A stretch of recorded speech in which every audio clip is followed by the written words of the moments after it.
Welcome back to Ojet TV. Today, we're walking through the iconic Shibuya crossing in Tokyo. And as you can see, it's a rainy day. Pero alam niyo, may kakaibang ganda ang Shibuya kapag umuulan. The atmosphere feels more relaxing, more cinematic, and somehow even more memorable. Habang naglalakad tayo, mapapansin ninyo ang daan-daang tao na may dalang payong crossing from every direction. The wet streets reflect the bright city lights, creating beautiful colors across the pavement. Para bang naging malaking canvas ang buong intersection. Isa ang Shibuya Crossing sa pinakasikat na pedestrian crossing sa mundo. Every day, thousands of people pass through this area. Pero kahit maraming tao, maayos pa rin ang daloy ng movement. Nakakamanghang panoorin kung paano sabay-sabay tumatawid ang lahat kapag nag-green ang ilaw.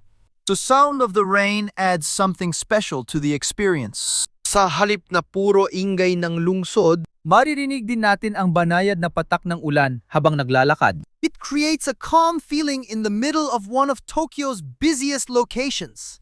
Habang tumitingin tayo sa paligid, makikita natin ang malalaking digital screens, bright advertisements, at mga gusaling puno ng buhay. The reflections on the wet ground make everything look brighter and more vibrant.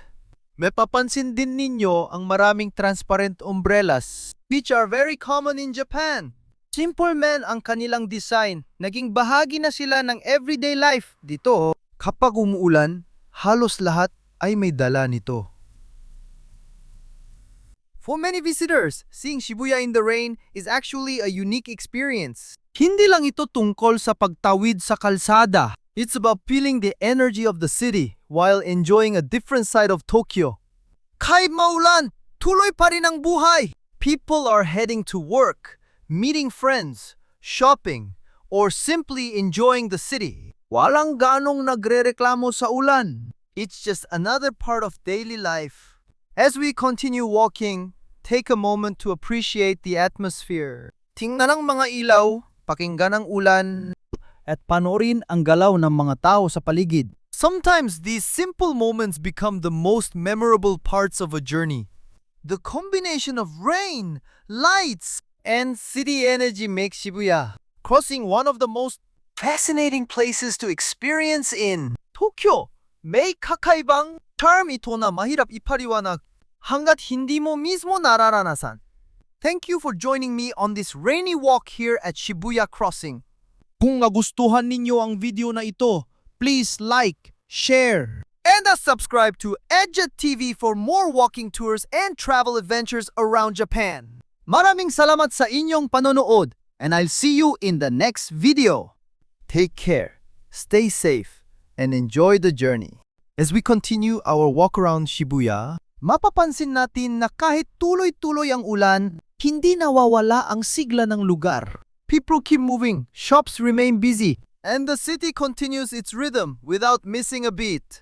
Sa bawat kanto, may makikita kang iba't ibang kwento. Some people are rushing to catch a train, while others are taking their time, enjoying the atmosphere despite the weather. Ang ganitong eksena ang nagpapakita kung gaano ka-dynamic ang buhay sa Tokyo.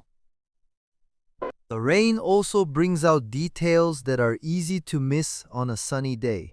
Ang mga ilaw mula sa mga tindahan at billboards ay nagre-reflect sa basang kalsada, creating a colorful glow that stretches across the streets. It's a simple sight, but somehow very captivating.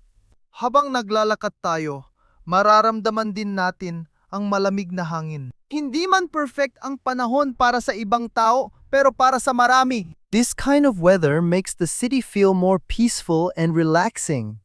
Makikita rin natin ang mga cafe at restaurants na nagbibigay ng warm and cozy feeling sa mga dumadaan. Through the windows, you can see people enjoying hot coffee, tea, or a warm meal while watching the rain outside. Nakakadagdag ito sa charm ng buong paligid. One thing I always appreciate about Japan is how organized everything feels, even during rainy days. Kahit maraming tao sa kalsada, may respeto pa rin sa personal space at maayos pa rin ang flow ng pedestrians.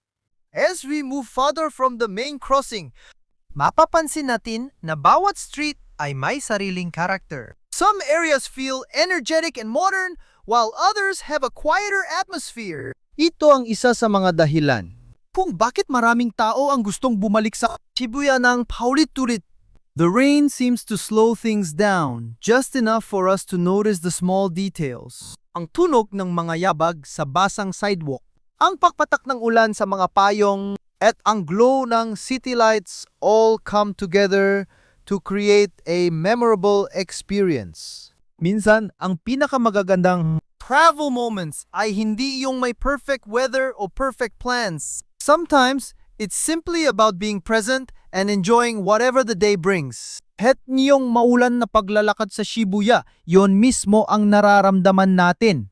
For visitors from around the world, Shibuya represents the energy of modern Tokyo.